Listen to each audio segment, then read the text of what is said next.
Welcome back to East Honey Pie. It's your boy Elijah back in action. Thank you all for tuning in. If you haven't subscribed already, go ahead and click that subscribe button now.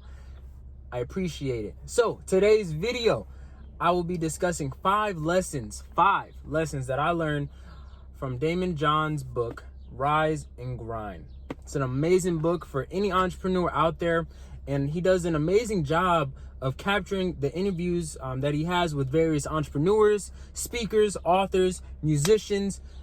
So, enough said, let's get right into it. Lesson number 1 comes from chapter number 2 of the Rise and Grind book from Daymond John himself. And this lesson and chapter is titled Embracing the Grind. Lesson number 1. Daymond John does an amazing job of setting the stage for the whole book in this chapter number 2 and talking about embracing the grind. And I think he does a great job of capturing it in this quote here from page 50. The key to success, really, is learning to carry the load you've been given without getting crushed by it. To make it seem like it isn't a burden, but a blessing.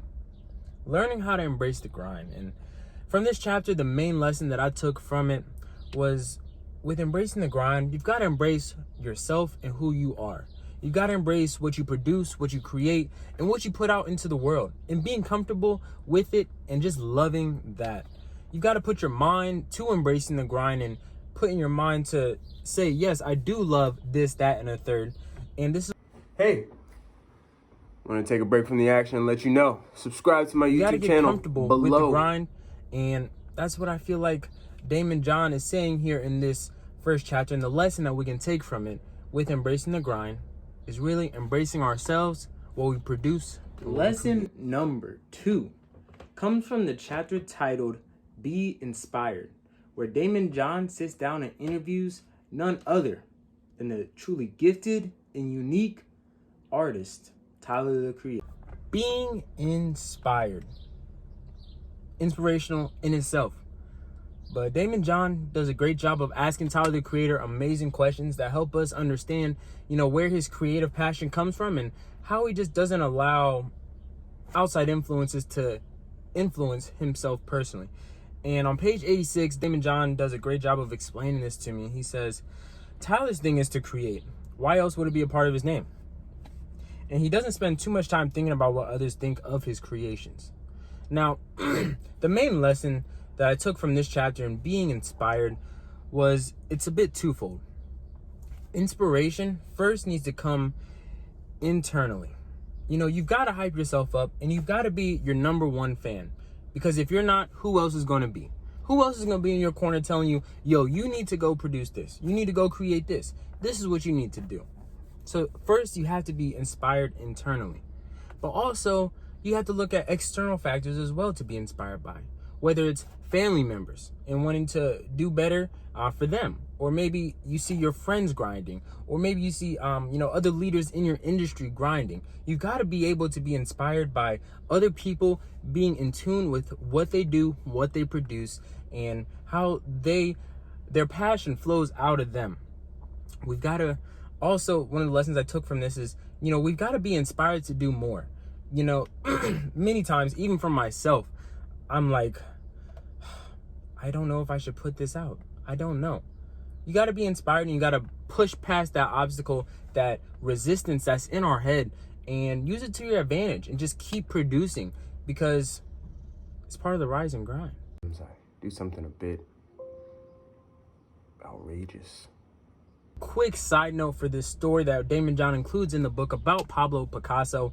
But when Pablo Picasso was about five years old, his family experienced an earthquake where they're living, and they had to go flee and live in a cave. His sister was actually born in this cave, and Daymond John includes this story because Pablo Picasso is an amazing artist, did Impressionism and all these other types of Cubism and everything, but he utilized that traumatic event to inspire him to do so much more. And I know that each of us throughout life are going to experience some sort of traumatic event. How are you going to use it to inspire you? Lesson number 3 comes from the chapter titled Be on Edge. In this chapter, Daymond John interviews one of my favorite entrepreneurs, none other than the GOAT, Gary V. On edge. It's one of my favorite chapters, probably because it's with my two favorite entrepreneurs, Daymond John and Gary V. Both GOATs in what they do and how they provide value for the world. But I want to talk about this quote that Daymond John includes here on page 129. You asked, and this is a question that he asked Gary V on how he starts his rise and grind. You asked how I start my day, and you want to know how I end each day. And the answer is the same, with perspective and gratitude. That's really deep when you really think about it. And the lesson that I really mainly took from this here with the interview with Gary V was, don't be so on edge and so caught up in the daily grind that you lose the overall big picture goal and you see yourself being a detriment to your own grind, sort of say. You know, it's good to be working 110% as hard as you can work, but it's also important to be able to have that overall goal in mind and be able to strategize and pivot when you need to. Gary V talks about the weight of worry earlier in this chapter, and so many times we have these worries in our head of things that haven't even happened. That's in the future, and we cannot focus on that. We've got to be able to focus on the now, and I think that's what Gary V is really trying to get at here, and with not allowing the weight of worry to crush our dreams and our goals and our vision here. Another lesson that I took from this was really knowing your strategy and just being able to refine it as certain things may happen. There's some things that are unexpected in life, so just got to be able to roll with the punches, and it's okay when they happen.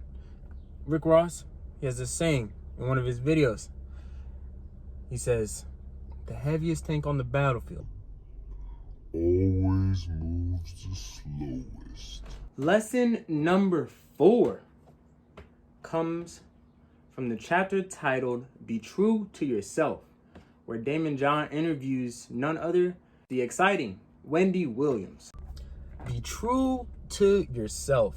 This kind of ties in with embracing the grind, and it really ties into rise and grind. But in this chapter, Daymond John does a great job of getting to the nitty gritty with Wendy Williams and figuring out, how is she so true to herself?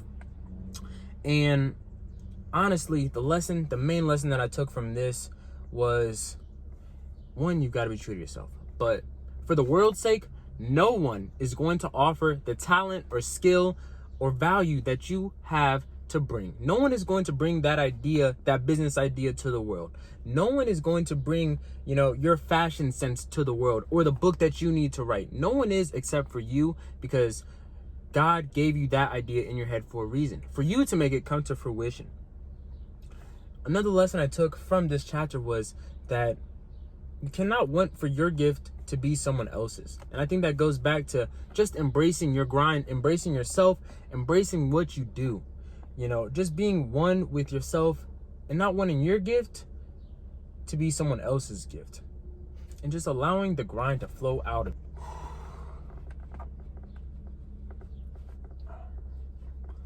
Quick reminder, subscribe if you haven't already. Check out some of my past videos. Let me know what you think. Number 5 comes from the chapter titled Step Back, where Daymond John talks about none other than stepping back.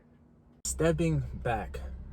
One of the last lessons I wanted to talk about, and I should say that right before this chapter, Daymond John talks about being excited, and you've got to be excited about your grind, and you got to let it flow out of you and really want to get to your grind. But stepping back is also important for your mental stability and for your loved ones as well. Stepping back, it's so important to take that break mentally and, find your space where you can go over here and just, be free mentally and, do what you need to do. Sometimes, maybe you need a vacation. Sometimes you just need to get away, and that's okay. You have to take care of your mental because it's so important for everyone. Honestly, mental health is so important. And I really like this quote here on page 251 that Daymond John talks about. And yet too often we get caught up in the chase We're chasing paper, chasing prestige, chasing power, chasing our own sense of self-worth, and there really can be no end to it. When do we take a step back and start to think about whether we have everything we need? If we're chasing a number, a dollar amount, a goal, when do we stop and ask ourselves, what are we really chasing after all? I think that's a really powerful quote, and that's where I'm just gonna leave it. So thank you all for watching this video on the 5 lessons that I learned from Daymond John's Rise and Grind book. Get the book if you haven't already. It's great for anyone, really, especially entrepreneurs. But thank you all for your time and watching. Subscribe if you have not already. Like, dislike, share, do what you do. But I appreciate you.